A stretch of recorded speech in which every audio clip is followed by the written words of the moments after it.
안녕하세요. 책사랑방입니다. 오늘도 반갑습니다. 고요함의 지혜. 에크하르트 톨레 지음, 진욱이 옮김, 펴낸 곳 김영사. 지은이 에크하르트 톨레는 전 세계 뉴 에이징 분야의 명작이자 현대의 성경이라고 일컬어지는 지금 이 순간을 살아라의 저자이자 떠오르는 인류의 영적 교사 중 한 사람이다. 29살의 어느 날 캄캄한 절망의 나락에서 깨달음의 밝은 순간으로 갑작스럽게 솟아오른 체험을 계기로 하여 치열한 명상과 내면적인 여행을 한 후 상담자이자 영적 지도자로서 작은 명상 모임들을 이끌어왔다. 유럽과 미국, 캐나다에서 만난 수행자들과 함께 했던 경험을 바탕으로 지금 이 순간을 살아라를 집필하였고, 이 책은 그의 가르침을 처음으로 세상에 널리 알렸다.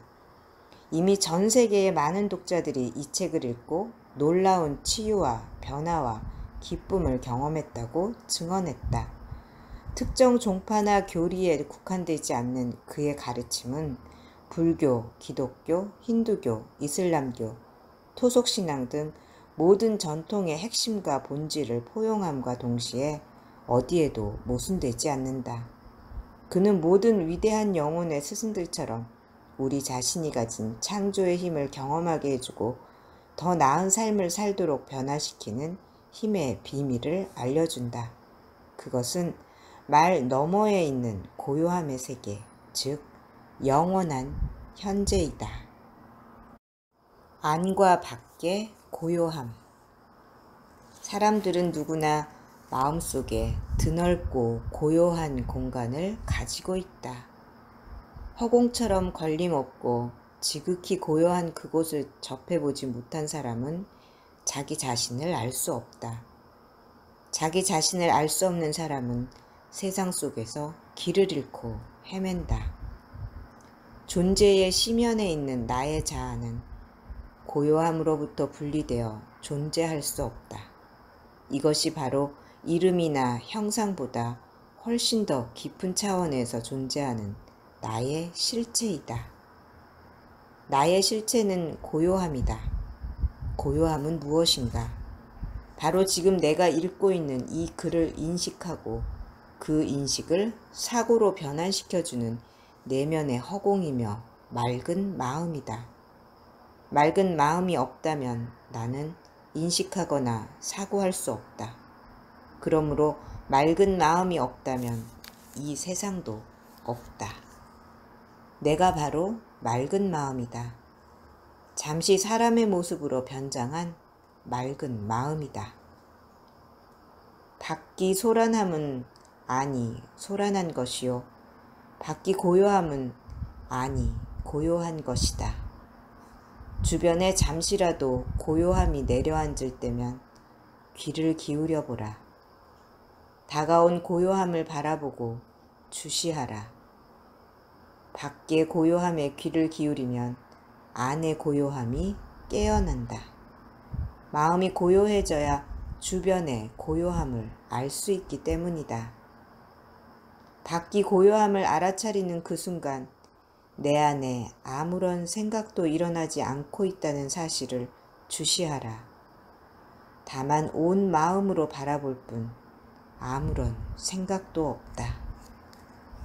밖의 고요함을 인식하는 순간 안의 고요함이 깨어난다. 비로소 당신은 지금 여기 존재하게 된다. 그 순간 당신은 수천 년 동안 되풀이해온 인류의 습관을 벗어나고 있는 것이다. 나무를 보라. 꽃과 풀을 보라. 당신의 맑은 마음을 그 위에 살며시 올려놓아라. 나무는 얼마나 고요한가. 꽃은 얼마나 생명 속에 깊이 뿌리 내리고 있는가. 자연에서 고요함을 배워라. 나무를 바라보며 그 안의 고요함을 인식할 때 나도 고요해진다. 나는 깊은 차원으로 나무와 연결된다. 고요함 속에서, 그리고 고요함을 통해서 인식한 모든 것과 나는 하나가 되었음을 느낀다. 그렇게 세상 만물과 내가 하나임을 느끼는 것이 참 사랑이다. 밖의 고요함은 안의 고요함을 찾는 데 도움은 되겠지만 필수적인 것은 아니다. 밖이 소란해도 소란함을 한꺼풀만 걷어내면 바로 그 아래에 고요함이 있고 소란함이 생겨나는 공간이 있음을 알 수 있다. 그것이 바로 순수 의식이 거하는 곳, 온전히 맑은 마음이 거하는 내 안의 허공이다. 지각작용과 생각을 한 발짝씩 넘어서면 거기 맑은 마음이라는 바탕이 존재함을 알게 된다. 맑은 마음을 알고 나면 내면에 고요함이 차오른다. 실은 밖의 고요함뿐 아니라 소란함마저도 도움이 된다. 어째서인가? 소란함에 대한 마음의 저항을 털어버리고 소란함을 있는 그대로 존재하도록 내버려둘 수 있을 때 그런 수용이 당신을 내면의 평화로운 허공으로 고요함으로 들어갈 수 있도록 해주기 때문이다. 지금 이 순간이 어떤 모습으로 다가오고 있든 있는 그대로 깊이 수용할 때마다 나는 고요해진다. 나는 평화로워진다. 고요한 순간을 주목하라. 하나의 생각이 가고 또 하나의 생각이 아직 다가오기 전에 고요한 순간, 대화 중 생겨나는 짧고 고요한 공백, 피아노나 플루트 연주곡을 들으면서 음과 음 사이에 존재하는 고요한 순간, 그리고 들숨과 날숨 사이에 존재하는 고요한 순간을 주시하라. 그러한 고요한 순간을 주시할 때 무언가를 인식하던 마음은 그저 텅 빈 맑은 마음이 되어 내면의 형상을 초월한 순수 의식의 차원을 깨운다. 형상이 자기 자신이라고 생각하던 과거의 당신은 이제 없다. 진정한 지혜는 고요함 속에서 나온다. 그러므로 창의력을 개발하고 문제를 해결하고 싶다면 고요함 속으로 들어가라. 고요함이란 다만 소음이 없는 것, 안에 내용물이 없는 것인가? 그렇지 않다. 고요함은 지혜이며 모든 형상이 태어나는 근원적 의식이다. 그럴진데 어떻게 그것이 본연의 나와 분리되어 존재할 수 있겠는가? 내가 본연의 나라고 생각하는 나의 형상, 즉 나의 몸이 실은 그로부터 나왔고 그로부터 생명 에너지를 받고 있다. 고요함은 은하계의 뭇별과 온갖 풀잎들의 실체다. 이 세상 모든 풀들과 모든 나무들과 모든 새들과 모든 형상을 가진 것들의 실체이다. 이 세상에서 형상을 여윈 유일한 존재가 고요함이다. 하지만 고요함은 물질이 아니며 이 세상에서 나온 것도 아니다. 지금 나는 고요함 속에 머무르는 나무나 인간을 보고 있다. 여기서 보는 자는 누구인가? 그것은 나란 사람이 아니라 훨씬 더 깊은 곳에 있는 무엇이다. 여기서 보는 자는 바로 순수의식이다. 순수의식이 손수 창조해낸 것들을 순수의식 자신이 보고 있는 것이다. 성경에는 신이 이 세상을 창조하였고 그것을 보니 좋았더라는 말이 있다. 생각이 끊어진 고요함 속에서 내가 보는 세상 역시 그러하다. 좀 더 많은 지식이 필요한가? 좀 더 많은 정보가 세상을 구원하는가? 아니면 좀 더 빠른 컴퓨터, 좀 더 과학적인 분석이 필요한가? 하지만 인류에게 지금 이 시점에서 가장 필요한 것은 지혜가 아닐까? 그렇다면 지혜란 무엇이며 어디에서 찾을 수 있을까? 당신이 모든 것을 멈추고 고요해질 때 지혜가 바로 거기 있다. 그저 보고 그저 들어라. 그 이상은 필요 없다. 당신이 고요해지고 그저 보고 그저 들을 때 생각을 여윈 지혜가 내면에서 깨어난다. 그러니 고요함이 당신의 말과 행동을 이끌어갈 수 있도록 하라. 나의 에고. 생각하는 마음이 끝없이 찾아 헤매는 것은 사색의 대상만이 아니다. 마음은 나는 누구인가 라는 자아상을 채워줄 대상도 찾고 다닌다. 에고는 그렇게 해서 존재하게 되며 쉼없이 스스로를 재창조한다. 나를 생각하고 나를 말할 때 내가 실제로 의미하는 것은 나와 나의 이야기이다. 그것은 내가 좋아하고 싫어하는 것들, 두려운 것들, 갈망하는 것들로 이루어진 나이며 결코 만족을 모르고 혹여 만족이 있다 해도 잠시뿐인 나이다. 그것은 마음이 지어낸 자아상으로서 늘 과거에 얽매이고 미래에서 만족을 구하는 나이다. 그러한 나를 물 위에 번지다가 사라지는 파문처럼 순간적으로 생겼다가 사라지는 것임을 알 수 있는가? 그러한 나를 보는 사람은 누구인가? 나의 육체와 정신을 담은 틀이 잠시만 존재하는 무상한 것임을 아는 사람은 누구인가? 바로 나의 실체이다. 깊은 차원에 존재하며 과거나 미래와는 아무런 상관도 없는 나이다. 매일 나는 코앞에 닥친 문제를 해결하느라 정신이 없다. 그런 나의 삶에서 두려움과 욕망을 빼면 무엇이 남을까?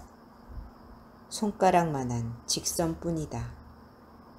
묘비에 새겨질 태어난 날과 죽은 날 사이에 들어갈 5cm 정도의 선.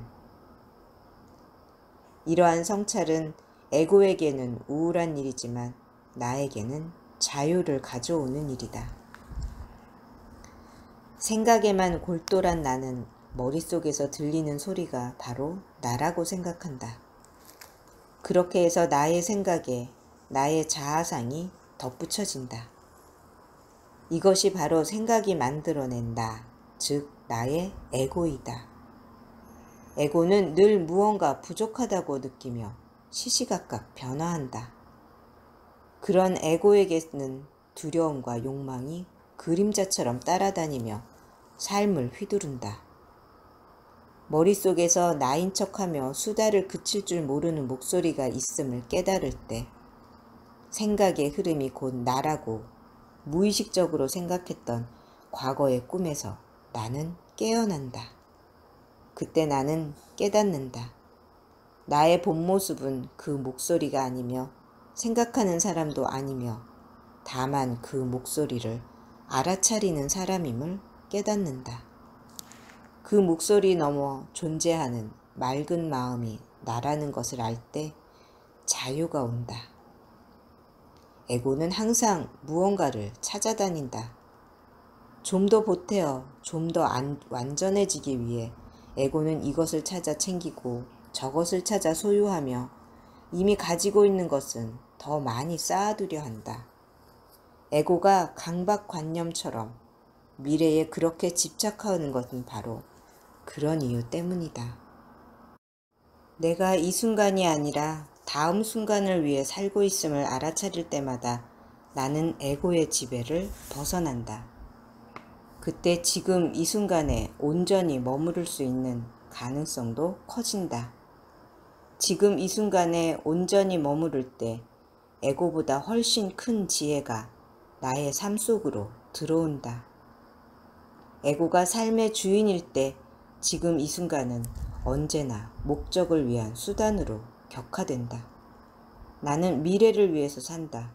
하지만 목적을 이루었을 때도 만족하지 못하며 있다 해도 오래가지는 못한다. 하나의 행위를 하면서 그것이 앞으로 가져올 결과보다는 행위 자체에 좀 더 관심을 둘 때 나는 에고의 오랜 습관을 버리게 된다. 그때의 행위는 훨씬 더 효과적일 뿐 아니라 나에게 무한한 충족감과 기쁨을 안겨준다. 에고는 대체로 피해의식이라고 할 수 있는 것을 조금씩은 가지고 있다. 당하고만 살았다는 생각을 자주 하는 사람들의 에고는 온통 피해의식으로 가득하다. 이들의 마음에는 원망과 불만이 들끓는다.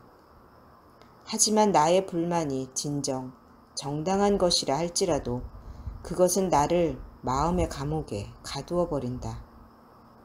쇠창살 대신 생각의 창살로 지은 감옥에 스스로를 가두는 나를 보라. 나의 마음이 나에게 무슨 짓을 하고 있는지 똑똑히 보라. 그동안 당하기만 하고 살았다며 늘어놓는 이야기에 내가 얼마나 집착하고 있는지 똑똑히 보라. 그 이야기를 자꾸만 생각하고 말하고 싶은 욕망을 억누를 수 없는 나를 보라. 마음에 일어나는 강박 충동을 목격자가 되어 지켜보라. 다른 아무것도 할 필요가 없다.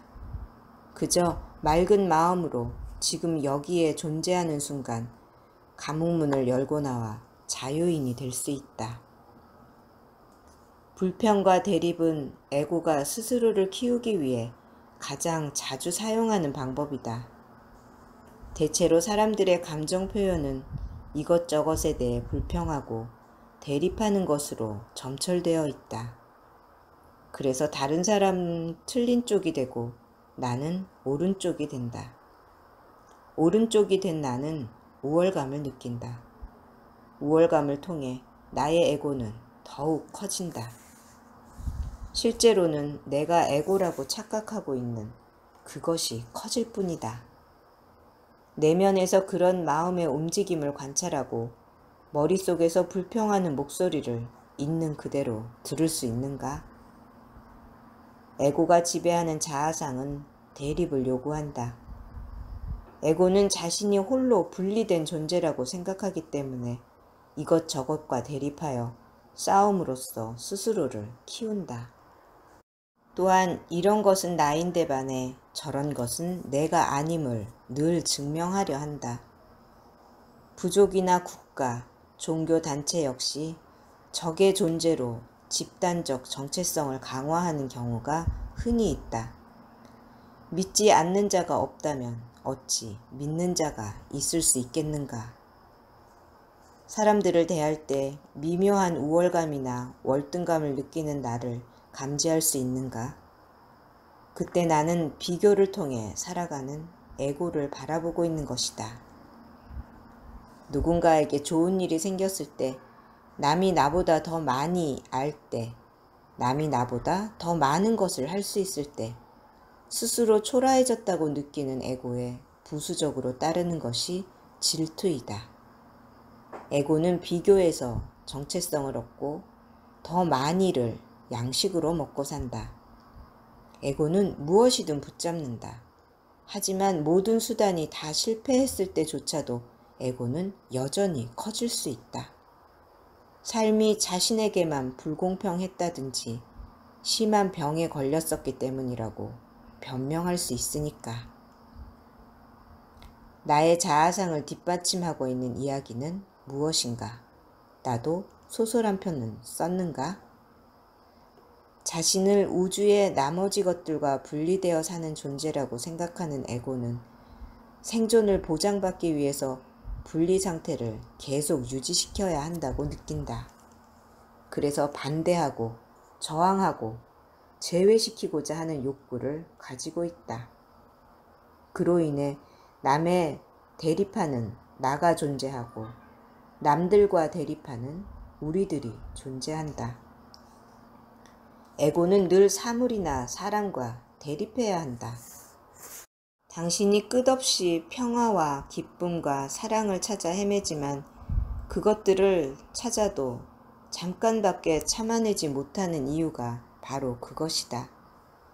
말로는 행복을 원한다고 하지만 실은 불행에 중독되어 있는 것이다. 그러므로 불행의 궁극적 원인은 주변 환경이 아니라 마음의 습관이다. 과거에 했던 일 또는 하지 못했던 일 때문에 죄의식을 가지고 있는가? 한 가지 분명한 것은 그때 당신은 당신의 의식 수준에 맞게 행동했다는 것이다. 실은 무의식 수준에 맞게 행동했다는 편이 좀 더 정확할 것이다. 당신에게 좀 더 맑은 마음이 있었다면, 좀 더 순수의식이 있었다면 행동이 달라졌을 것이기 때문이다. 죄의식 역시 에고가 자신의 정체성을 확립하는 데 이용하는 방법이다. 에고에게는 자신이 긍정적이든 부정적이든 문제가 되지 않는다. 내가 과거에 했거나 하지 못했던 일들은 실은 모두 인류의 무의식이 발현된 것이다.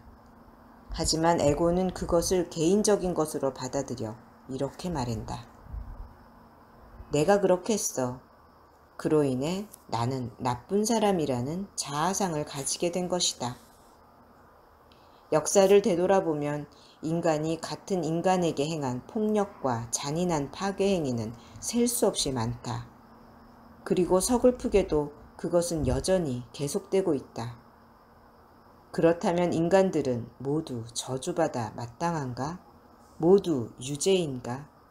그렇지 않다면 그런 행위는 그저 무의식의 발현일 뿐이며 인류가 이제 정신적으로 성장하면서 서서히 벗어나고 있는 진화의 단계에 불과한 뿐인가? 예수가 저들을 용서하소서, 저들은 자신들이 무슨 짓을 저지르고 있는지 모르옵니다 라고 한 말은 당신에게도 그대로 적용된다. 스스로를 자유롭게 하고 더 낫게 하고 더 중요한 사람이 되겠다는 자아 성찰적 목표를 세운다면 비록 목적을 달성했다 하더라도 만족하지 못할 것이다. 목표를 정하라. 하지만 목적지에 도착하는 것은 그리 중요하지 않음을 알라. 지금 이 순간에 머물러서 무언가 생긴다면 그것은 바로 이 순간이 목적을 이루기 위한 수단이 아니었다는 뜻이다. 어떤 행위든 매 순간 그것 자체로 만족스럽다. 나는 더 이상 지금을 목적을 위한 수단으로 전락시키지 않는다. 오직 에고만이 그렇게 한다. 내가 없으면 문제도 없다. 불교의 깊은 의미가 무엇이냐는 질문에 대한 어느 스님의 답변이다. 들어주셔서 감사합니다. 사랑합니다. 축복합니다. 오늘도 제가 당신을 응원합니다.